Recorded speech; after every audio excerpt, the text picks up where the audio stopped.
What is going on, everyone, and welcome back to the channel with your boy Exhausted. So in today's episode of the turbo build, we're going to be upgrading our fuel injection system by adding in some 450cc RX8 yellow injectors. There's no need to upgrade the fuel rail or the fuel pump or anything like that, apart from the injectors for our horsepower goal which we're going for, which is about 250. But the stock ones will no way reach that, so we're going to have to upgrade to these ones to get that power. As this is a fairly short install, what we're going to be also doing is we're going to be doing both water lines for the turbo. We're going to be installing those, and we're going to be doing the EGR delete and deleting that so no air can pass through that pipe anymore. But enough chatting, let's get into the engine bay, install these injectors and get on with today's episode. So taking a look where the fuel rail is, it's just in between the cam cover and the intake manifold. We've got loads of things in the way, so we've got like this sort of thing here, which I'm not sure what it is, I'll be completely honest, but we've got loads of like, you know, tubes, everything like that, which we can easily take out. We've got, so yeah, we're going to remove all of that, just kind of unplug this, move all of this out of the way to get everything free. And then we've got three 12mm bolts, they look, or they could be 14 actually. I'm going to go 12, we'll see. And yeah, then we'll get to the fuel rail.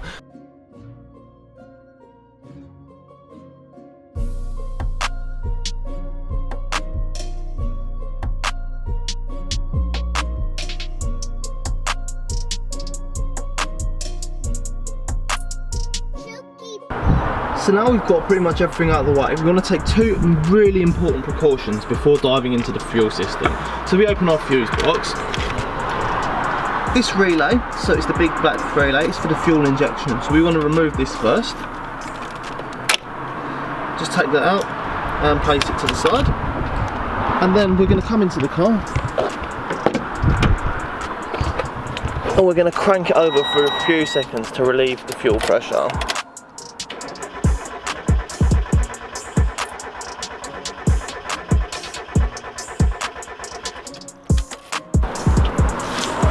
I also like to take off the fuel cap to relieve any pressure in the tank.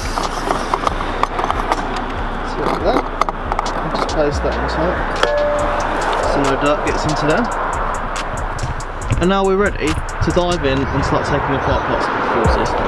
So what I'm going to be doing first of all is I'm going to basically unplug all of these if I can get my hands in there. So we've got three 12mm bolts as I expected, so there's 1, 2, 3. What we're going to do, we're going to take out all of those. What you want to do is be really careful, because behind this fuel rail you've actually got a black spacer behind each of these, and you want to be very careful not to lose those, as they're extremely important to make the fuel rail sit at the right depth from the block, or from the top of the block, or intake manifold I should say anyway. But yeah, just remember basically, what I like to do is I like to take them up but leave the fuel rail in place, and then using like your hands or some pliers, just take those out to ensure you don't lose them.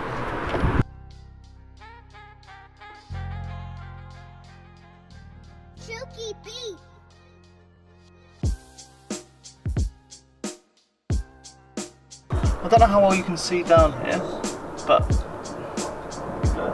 it's pretty dark. But where the injectors went in, we're just going to clean up those bits. I like to use a cotton bud, just because they're the perfect width to get around the edge.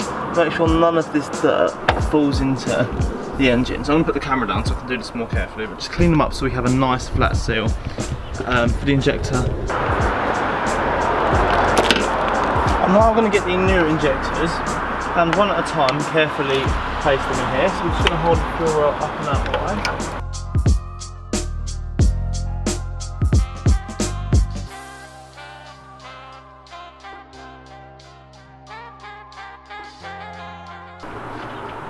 So now looking in here, we've got all four of our fuel injectors, and they're nicely seated. You can tell when they're seated fairly easily, as they kind of pop into place almost.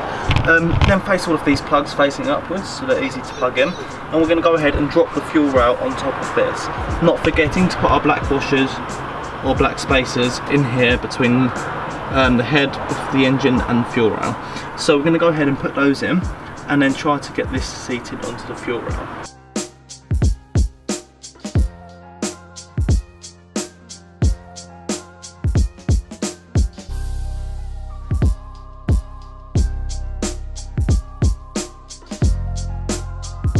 And then we're going to plug back in everything we took off before, like for example the PCV hose.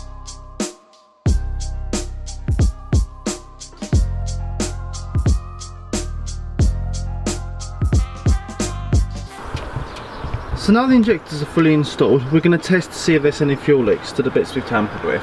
So if you've already done the ME221, like I've done in my videos, you'll see that I've got a jumper in here, going from the ground to the fuel pump, which are these two pins shown right here on the 1.8. That basically allows the fuel pump to be on all the time, not just on ignition. So, sorry, whenever you put ignition on, it will be on all the time rather than just priming for a second, which is needed for this year of car. So what I'm going to do is I'm going to go put the ignition on, and we are going to basically test out if there's any fuel leaks, because the fuel pump's going to be operating all the time now.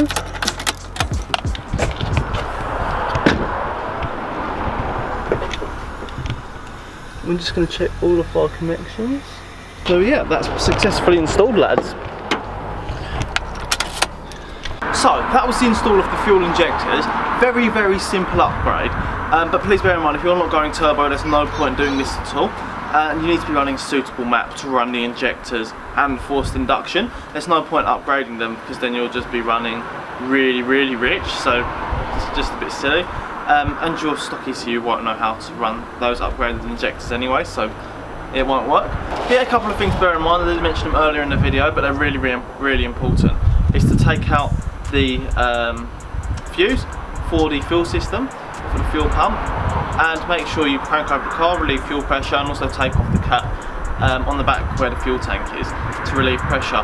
Most people don't do the last one, but I'd rather do it personally myself. That's just the way I like to do it. And it can't do any harm, so definitely do that. Also be sure to use some sort of paper towels or rags to catch any of the fuel which comes out, to avoid spilling fuel everywhere, which in essence is a fire hazard. If it's, you know, sets on fire, it gets really hot, so be very careful there.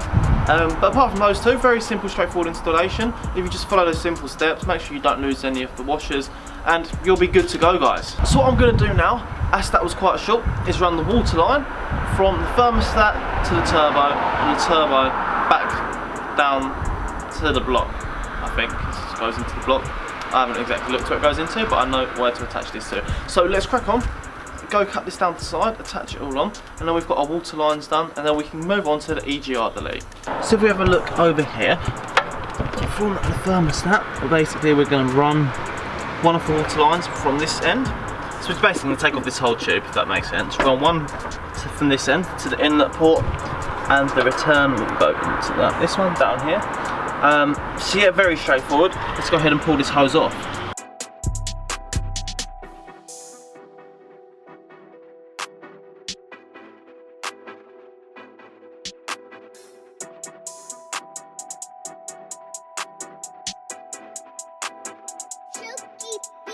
Now we can grab this hose, chuck it straight into the bin.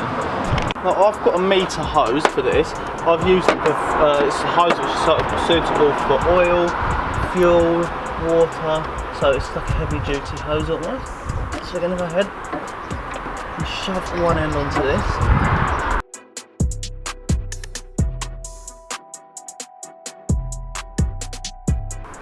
So after measuring how long we want the hose, we're going to go ahead and cut it with the Stanley again.